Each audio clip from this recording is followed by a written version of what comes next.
Hi, Level 3 Extended. This is really, really strange, but I'm going to do my best to kind of help you and support you as best as I can through this next few weeks. So what I thought I would do is each day, or maybe every other day, whatever, I'm going to create a little podcast for you. And I'm going to also interview someone that can help you and give you some advice about careers in the media, and also to help guide you through your FMP.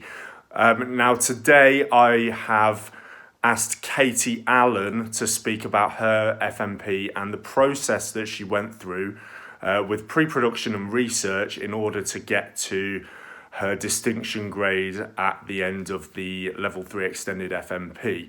So in a second, I'm going to play you our conversation, and I really hope that helps. Now, what you should be doing over the course of the next few weeks up until we're back in college is working on your pre-production and working on your research, okay? So you should all have quite a lot of research to do, and in order to get to that very high distinction grade that we talked about, you should be researching in depth as much as possible regarding not only the product that you want to create, but also other products as well. Okay, so I've asked Katie to speak to you regarding her FMP, as she's been through that already and successfully gone to university. And then what I'd like you to do after that for the duration of this week is also to concentrate on research and planning for your FMP. I've got some really good people lined up to speak to you, so hopefully you're going to be interested and you're not just going to sit there and do nothing for a few weeks.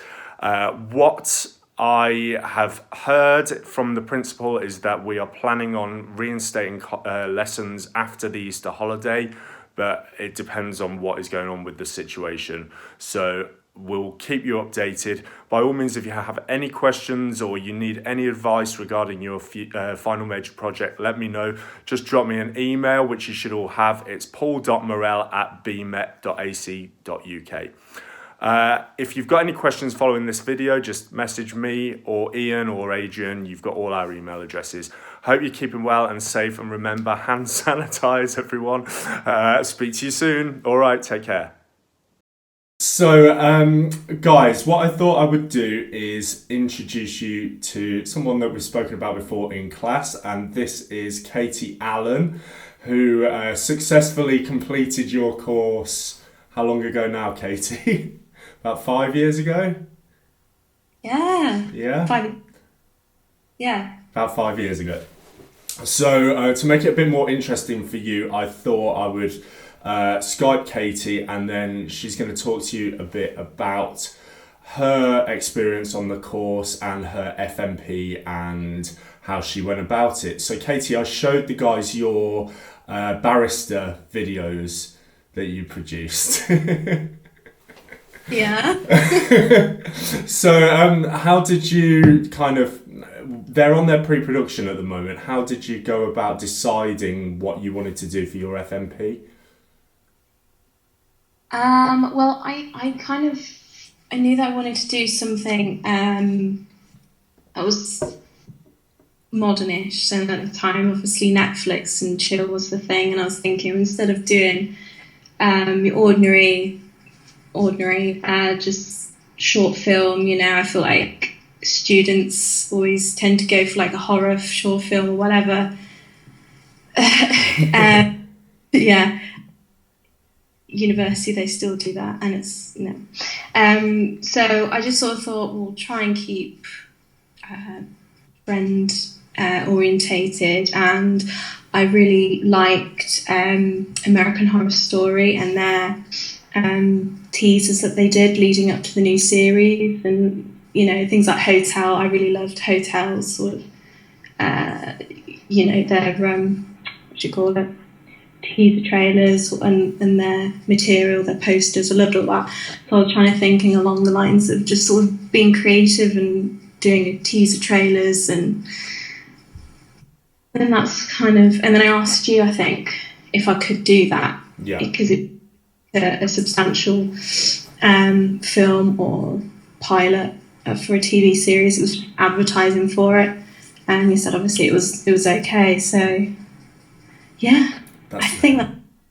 yeah.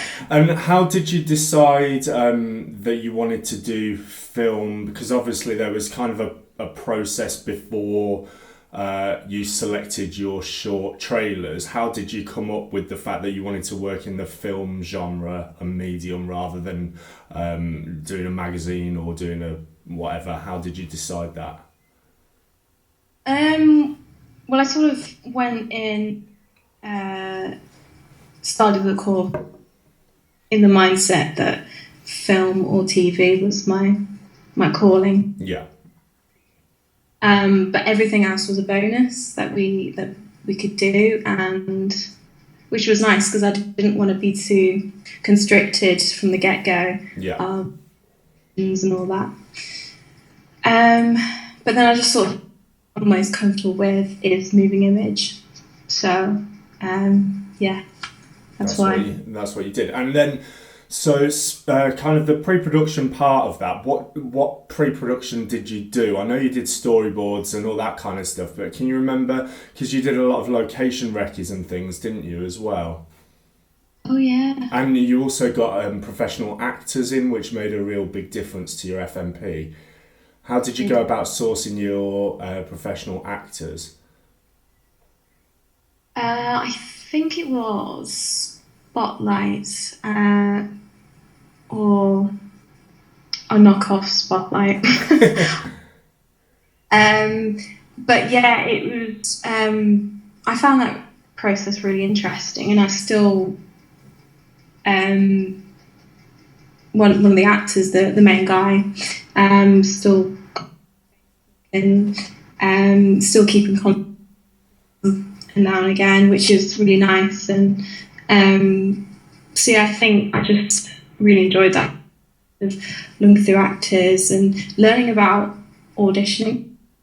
This first Okay. of, yeah, or if they couldn't schedule a time to do like a Skype audition, then they'd send me something, which I was like really quite surprised that at college level willing to be like really professional about it. But there's just so many people out there, actors, that are just, wanting anything, for students. It's like a really good partnership, I think, Cool. we all, so I enjoy that process a lot. What else did I do? I think I just did research, I think, and things like that. I enjoyed that. Just to well, I don't know, feel like to strengthen the concept a bit more. And now I'm just babbling on, I just can't remember. All good. So, what advice would you give to students on the Level 3 Extended course regarding pre-production, and why do you think it's important? What is the importance of pre-production in the whole FMP project? Oh my god, pre-production. I mean, pre-production I think takes the longest if you do it right. Yeah. And production is like the least amount of time you spend on any project. Even though to some people it's like the most fun, which is completely understandable, but if you don't have preparation and planning in place, then it can be an absolute shit show. And yeah, planning is everything. And even if you don't like all that, maybe you're more of a cinematographer and you prefer to not do paperwork and all that for what's necessary. Try and, I don't know, obviously you got to tick boxes and that, but maybe do visual preparation for yourself. So I can't draw, maybe do stills if you've got time for that. Okay, cool. And some of the guys, they might not actually be making a project now. It depends what happens with this whole coronavirus thing. They might just be doing pre-production and research, and then maybe evaluating that. We don't know yet. So, how much research did you do, and how did you go about that?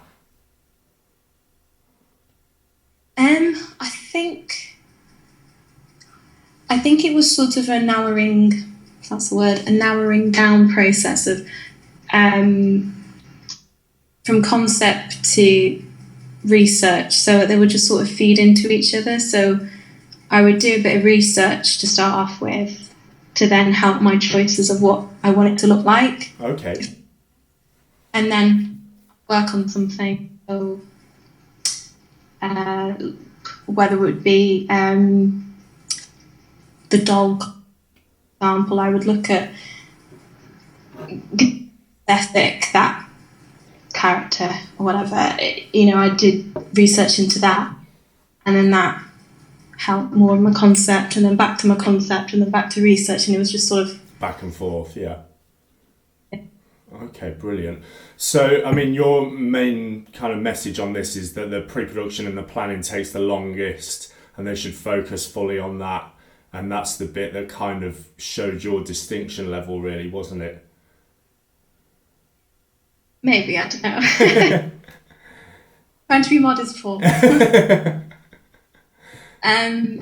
Yeah, I don't know. I just really enjoyed it, and I think, yeah, there's nothing worse doing something that you're not enjoying. I think that's the key thing. Yeah. Even if you're like, I don't want to do budget, or I don't want to do a location recce, if it's something you really like, enjoy, and you're passionate about that project, then it should be walk in the park, so to say. Easier said than done. Yeah. And what have you been doing since you left BMET? So you left with a distinction, and then you went to university, didn't you? So what did you do at uni, and what are you doing now? Yeah, so I went to Edge Hill University in, which no one's heard of, but it's a place.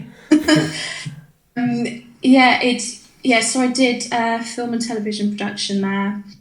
I chose that uni because, as well, I don't know, it felt right when I was walking around there. I loved the atmosphere.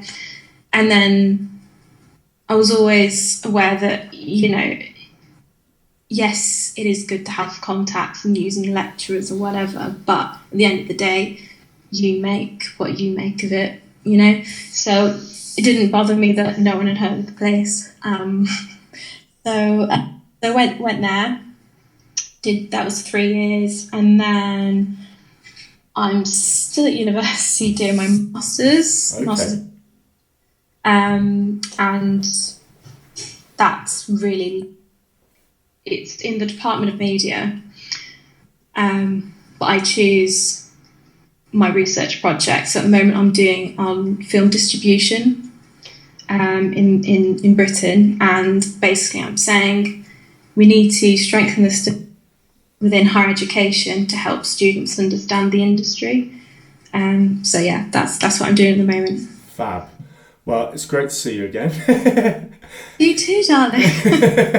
Thank you so much for your time and speaking to the students, and I hope you're not too affected by the corona isolation.